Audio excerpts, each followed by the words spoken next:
What's up, everyone? Welcome to this day in Philly sports history for July 30th, 2024. I'm your host, Jim Montgomery. Welcome to a Tuesday edition of the podcast.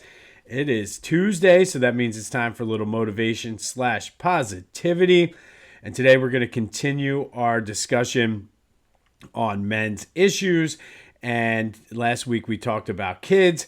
Today we're going to talk about something that probably, I'm not sure how this one's going to go over. And I don't know if this is just something that is specific to me or whether there's more of you out there that share this. I'm sure there is, but that is body image. And today it might be a little bit all over the place because I have so many different ideas and things running through my head. But I mean, that could be your weight, hair, teeth, really a lot of the same things that truthfully women suffer from.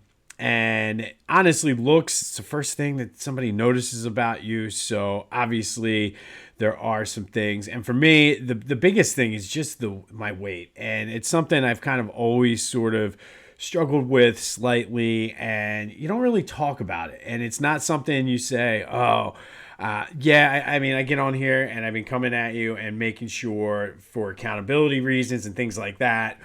Men talk about it like that. Oh, I lost some weight, or I put up a PR at the gym, or whatever it could be. But I guess this is going to be more about just those feelings of like insecurity and things like that. And I always go back to the Kanye West song about when I forget the exact quote, and I don't even remember the song, but we all have insecurities. I'm just the first to admit it, or we're all insecure. I'm just the first to admit it. 100%. I have this issue. It's just, especially in the summertime, going to the pool, feeling concerned about taking your shirt off, getting into the pool, and things like that. I've been called every name over the course of my life that is somewhat related. I mean, sometimes it's funny and you kind of just go with it, but it is one of those things that sometimes you overcompensate for. You crack the joke first before everybody else is. Obviously, a lot of people call me Jimbo, so it was like, oh yeah, Slimbo and things like that. But it's important to know that we're all going through this, and whether you go to the gym all the time. I know I listened to Arnold Schwarzenegger's book, and I talked about that. He had some issues with when he came over and started competing in bodybuilding. So I really do think this is an issue or something that maybe not to a super big level, but is on everyone's mind. I know there's a lot. You hear the commercials for Dr. Glatt all the time on the sports radio stations, and I know people that are balding have issues with that. And I mean, from my own personal experience, last year I had a case of alopecia. Dermatologists have no idea what caused it. They said it could be stress, it could be this, but I had to be in my brother's wedding with a couple huge patches of bald spots on the back of my head. I had a couple patches on my beard. And I mean, it was just one of those things. Like, I look at the pictures now and it still is painful, but I think it's worth knowing that, and it's easy to say, trust me when I say this, it's easy to say, be comfortable in your own skin and things like that. But every time I go to the pool, it's kind of one of those things where it's just like, all right, especially when you're hanging with people that are in better shape than me and things like that. And it's just always been a struggle. And if you're out there and you're struggling with similar things, trust me when I say you're not alone. I've been very clear. I've gone to therapy, not so much about my weight, but I highly recommend going to therapy because it is one of those things that's done wonders for me. If you need help with that or anything, again, hit me up on any of the socials, the Back to the Future Voice and text line, or if you have my personal contact information, hit me up offline and I'll kind of help you. But just know it's not a competition. Just be healthy, be you. And again, I'm sitting here saying this as somebody who has issues with this, and it is a struggle. There's some days where it's just like, hey, it is what it is. This is me. I do go work out 5 days a week, trying to do it. I know part of mine is my diet. Originally, though, it was not necessarily something I had control over. I had asthma pretty bad when I was a kid. So the inhaler I was on was steroids, and I was on it while I was going through my growth spurt. So it just sort of has been one of those things. But again, 99% of the time, and I can say this for sure, nobody's judging you. Nobody, for the most part, is saying, oh my God, look at you. It's mostly mental. But again, I get it. And if you need any help talking about that, let me know. I even have issues sometimes when I go to the gym and I see people that are lifting more weights than me. And I'm like, oh, I should be doing this, should be doing that. And like I've said a couple times, you kind of move, run your own race, run your thing. But just know that you're not alone. And if it is something that you would like some extra help with, reach out to someone. You can reach out to me. I'll help guide you. But body image issues are not something that is 100%, or they're not something that are 100% specific to women. Guys go through it. Like I said, I go through it every day. So hopefully this is something that can help motivate you to maybe talk to someone, give you a little bit of confidence, whatever you need.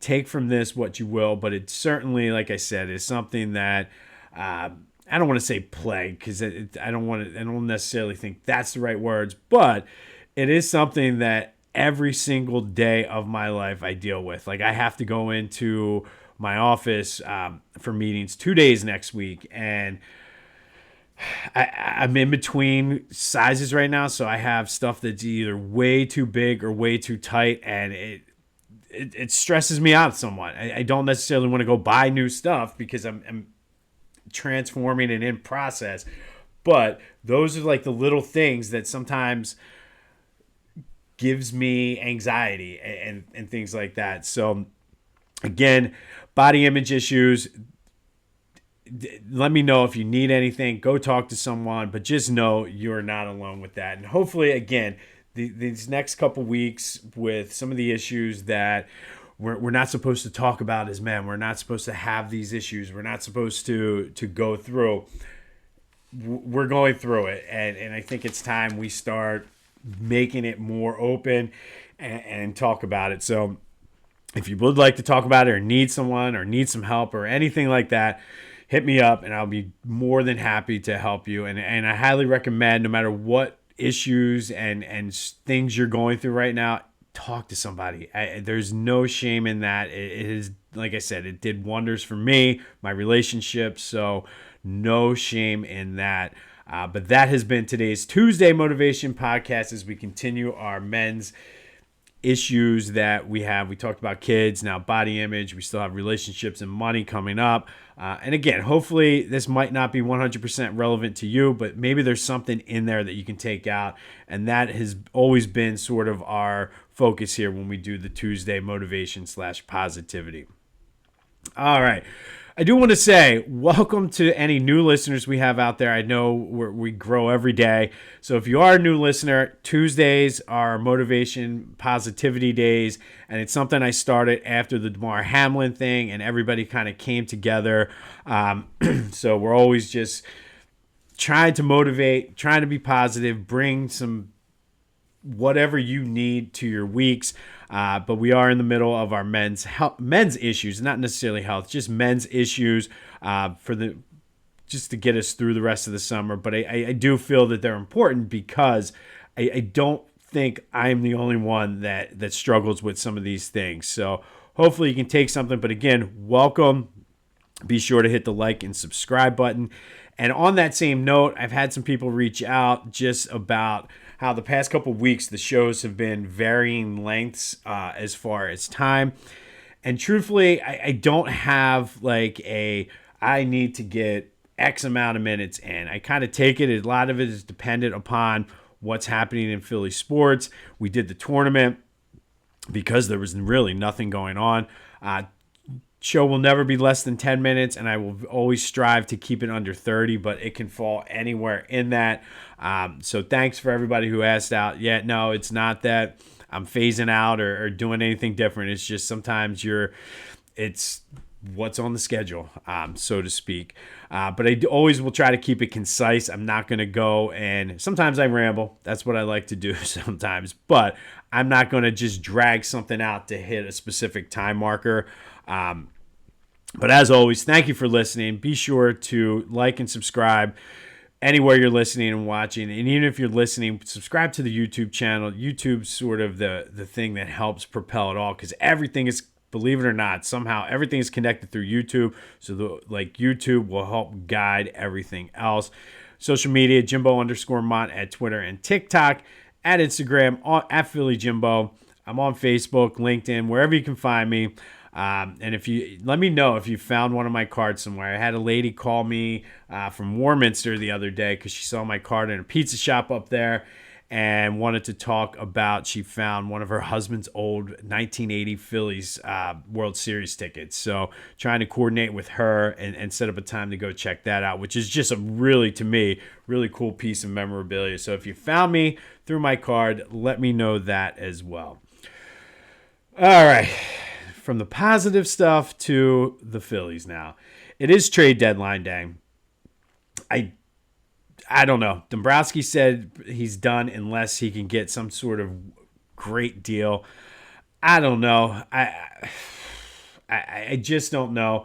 Recapping yesterday's question of the day, I did ask you, do you think they need to do something else? And a resounding 75% of you, again, we're breaking records with the question of the day. So thank you for that. More people voted in this than have voted in any other poll we've run in the 2 years, or almost 2 years of this podcast.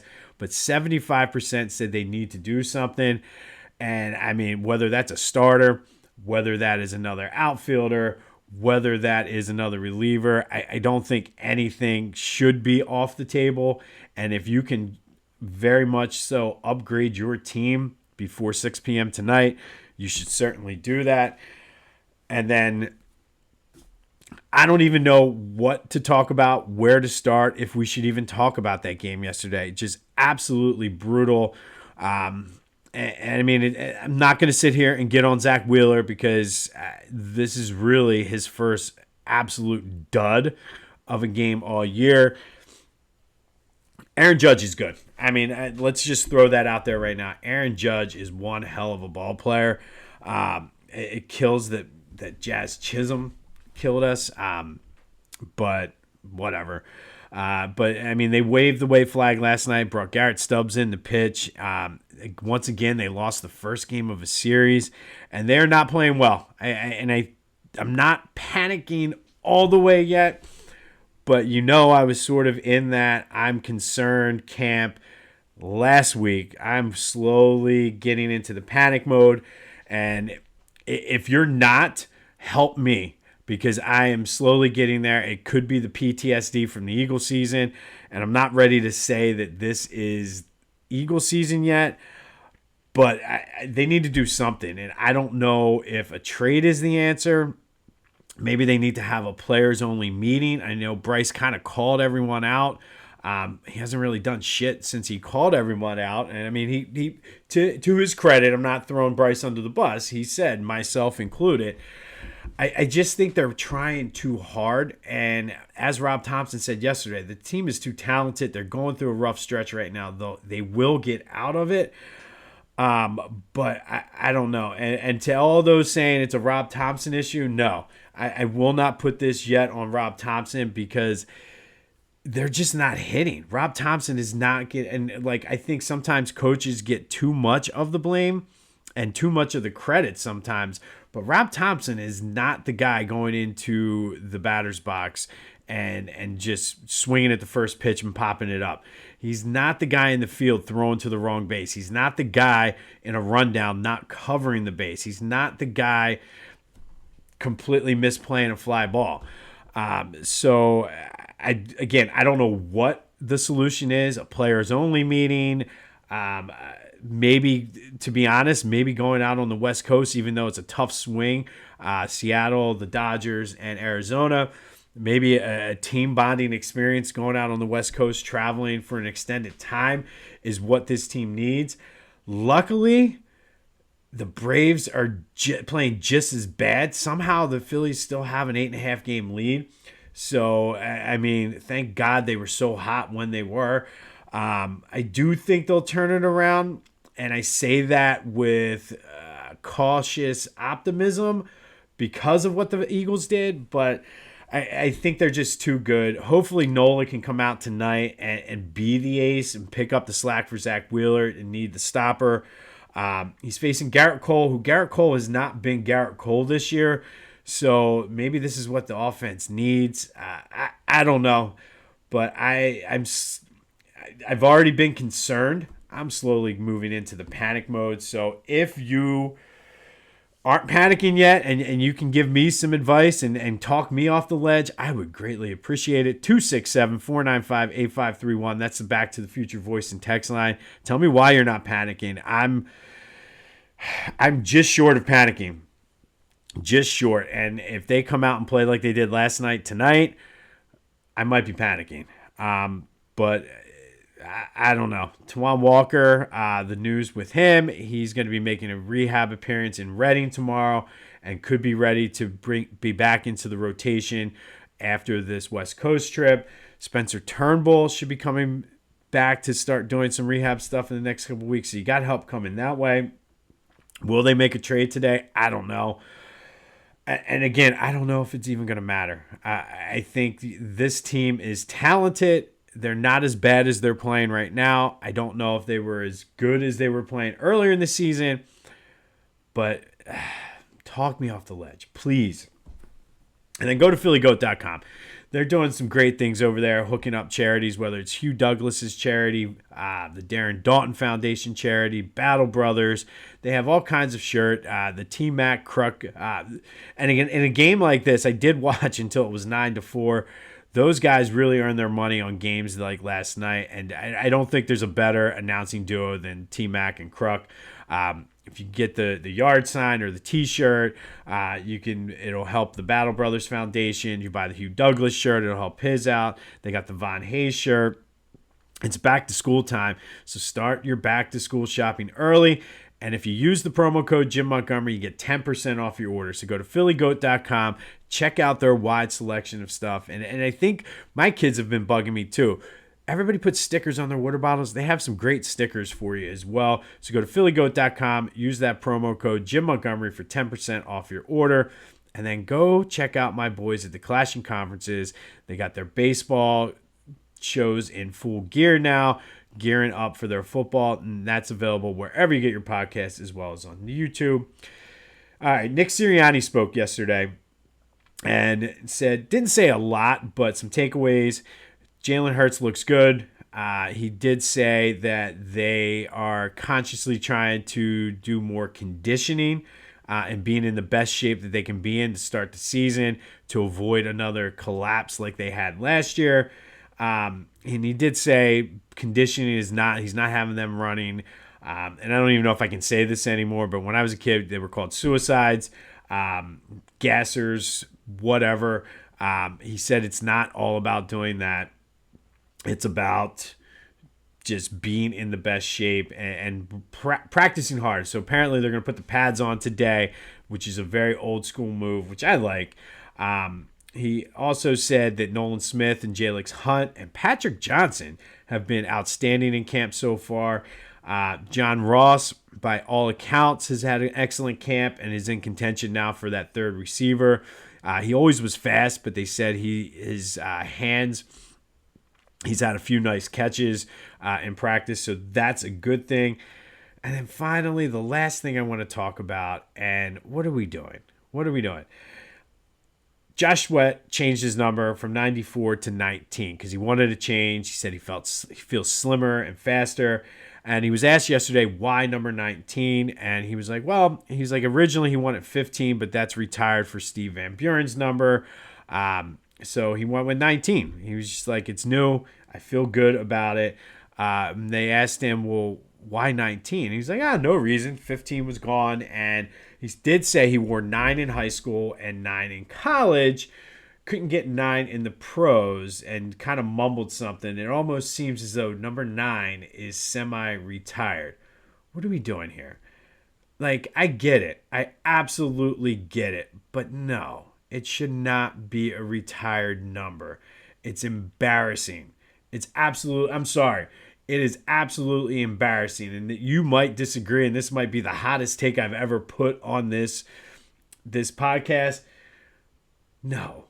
Yes, he won the Super Bowl. Yes, it was a magical year. You do not retire number 9. I'm fine with the statue. I'm fine with the Philly statue. We don't need to retire number 9. What are we doing? Like, stop it. Stop. I'm fine taking it out of circulation for a little bit of time until he officially retires and comes back and does the retirement ceremony. And sure, put him in the Eagles Hall of Fame. I'm fine with that. No, we do not need to retire Nick Foles number 9. But that does lead us to today's question of the day. What do you think? Should the number 9 be retired by the Eagles? I am a resounding no. But let me know what you think. 267-495-8531 is the Back to the Future text line. Answer that and get anything else Philly sports related. Help me out to talk me off the ledge with the Phils. If you want to talk about body image issues, that's all fair game. But 267-495-8531. Should Nick Foles, number 9, be retired? I say absolutely not. No way, no how. All right, quickly, the Flyers situation with Kulisov is an interesting one because it seems that there's conflicting reports from everybody. Apparently, he requested to be put in a hotel by himself because he didn't want to have a roommate. Apparently, he never asked to opt out of his contract and go back. So, from the Flyers' perspective, I guess they're expecting him. It's a very convoluted, confusing story that I could not figure out. But they're kind of expecting him to be in training camp now. But I don't know.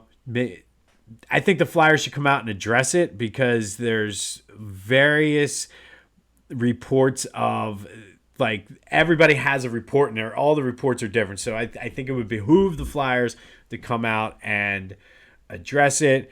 And the one highlight from the Phillies game yesterday is Matvei Michkov threw out the first pitch.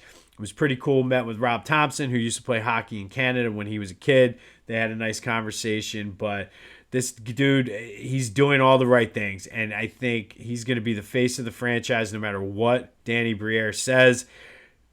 Good things are on the horizon. But Matvei Michkov didn't throw a bad pitch. I've seen way worse first pitches than what Michkov did. So we'll take it. Didn't help the Eagles or the Phillies on the field, though. All right, today we're going to go back to 2006. And July 30th, 2006 was an extremely busy day for the Phillies. First, in a salary dump move, they traded Bobby Abreu and Corey Lytle to the Yankees for a bunch of prospects. Excuse me. Pat Gillick essentially said he was giving up on the 2006 season and don't expect them to compete in 2007. He did say they would be contenders in 2008. Well, the Phillies, as we know, got it together, really turned the corner in 2007, and then did win in 2008. So kudos to Pat Gillick for calling his shot that the Phillies would be contenders in 2008. But they did trade Bobby Abreu, who might be one of the most polarizing Philly athletes, I would say, of all time. Played on some pretty shitty teams, could never get that team over the hump, but put up some good numbers, and you have a lot of fans on both sides. There are people who can make the argument that he's a Hall of Fame caliber player. There are some players like my brother who says his numbers were hollow, and then he was lazy in the field and only won the Gold Glove. I forget what year he won. I think it was 2005 as a lifetime achievement award type deal. I don't know. I mean, I feel like he was a great player. He just didn't really have anybody else to play with him. I do think the trade of Bobby Abreu helped to kind of spark that team because they did go out then later that day and swept the Marlins in a doubleheader. Game 1, they won 11-5. Game 2, they won 9-2. Chase Utley went 2 for 5 and 2 for 4, respectively, in those games to extend his hitting streak to 31 games. It would reach 35 before it ended. For those keeping score at home, the team record is 38, set by J-Roll, and that was between the end of the 2005 season, beginning of the 2006 season. He had that hitting streak. Mike Lieberthal hit a grand slam in Game 1, and in Game 1, Ryan Howard walked 5 times, tying the National League record for walks in a 9-inning game. There have been 4 guys that have done it. Or 3 guys have done 6 walks in a game, including Bryce Harper, but they were extra innings. The Major League record is 6, set by Jimmy Fox, who happened to play for the Philadelphia Athletics, but did this while playing for, I think it was the Yankees he played for, because they were against the Red Sox, or it was while he was playing for the Red Sox. I will confirm that for tomorrow. But Ryan Howard and Chase Utley both homered in the second game of the doubleheader, and the Phillies moved after trading and giving up on the season, they moved within 6 games of the wild card and ended up only 3 games back, kind of setting the tone then for that 2007 season where they chased down the Mutts and won the division. But on this day in 2006, Bobby Abreu and Corey Lytle were traded away to the Yankees in a salary dump move. Pat Gillick cautioned everybody that 2008 would be the year for the Phillies, and then the Phillies ended up going on a nice little run to end that season. They swept the Marlins in a doubleheader. Chase Utley extended his hitting streak to 31 games. Ryan Howard tied a National League record, walking 5 times. Just a busy day. And then Mike Lieberthal threw in a grand slam for good measure. And that all happened on this day in 2006. Will today be that busy for the Phillies? 75% of you hope so. All right, and finally today, our Philly Olympic Spotlight. We're going to spotlight Justin Best, who is a rower from Kennett Square down in southern Chester County and a Drexel grad. This is his second Olympics. He took 4th in the 2020 Olympic Games in the men's 8. This year, he is competing in the men's 4. And they won their heat on Sunday, so they will be in the finals. And actually, one of his teammates in that boat, we talked about Nick Mead from Stratford the other day. Those 2 are in the same boat looking for gold on Thursday. Tomorrow at 6:10 a.m. I believe I have that time right. Hopefully that's not 6 p.m. Paris time, but I think I got it right. But he will be going for the gold tomorrow in the men's 4 at 6:10 a.m. along with Nick Mead from Stratford. But Justin Best is our spotlight today. He and Nick Mead will be going for the gold. Justin is a 4-time Dadvale Regatta winner at Drexel. He took the silver medal in the 2023 World Champion for the men's 4. So certainly a gold medal is in play tomorrow morning for Justin Best. Justin, go out and do Southern Chester County proud. Do Drexel University proud, and let's bring home this gold medal tomorrow. But Justin Best, rower from Kennett Square and Drexel University, is today's Philly Olympic Spotlight. On this day in 2006, Phil swept the doubleheader from the Marlins. Chase Utley extended his hitting streak to 31 games. Ryan Howard walked 5 times in a game, tying a National League record on the same day that the Phillies traded Bobby Abreu and Corey Lytle to the Yankees. Be sure to let me know your thoughts on Nick Foles' number being retired. Yes or no? 267-495-8531. I'm a resounding no. Come on, man. What are we doing? Like, I get that was one of the biggest moments in my Philly sports history, life history, whatever you want to call it. You don't retire number 9. If you're going to retire a quarterback's number, retire number 12, Randall. But that's another topic for another day. But let me know your thoughts. I will respect your opinion. I will tell you you're wrong if you think you should retire Nick Foles' number. We'll continue to monitor the trade deadline to see if Dave Dombrowski has anything up his sleeve. Hopefully the product on the field is much better today than it is tomorrow. We need some of that playoff NOLA magic. And again, team-only meeting, whatever you got to do, stop pressing so hard. Everybody is trying too hard. The only one that's actually doing well right now is Castellanos, and I feel like he just goes out there and swings. But we need to get it together. Remember, if you're having body image issues, you're not alone. It's not something that's typically just for women. I struggle with them all the time. So if you need some help, hit me up. Go talk to someone. But it's okay. You're not alone. We can get through this. We will have more on our men's issues next week. But until then, go out. It's supposed to be a rainy, steamy, whatever day. Hopefully the Phils can pull it together. But go have yourselves a Tuesday. This has been This Day in Philly Sports History for July 30th, 2024. I'm Jim Montgomery. And until next time, I'll see you when I see you.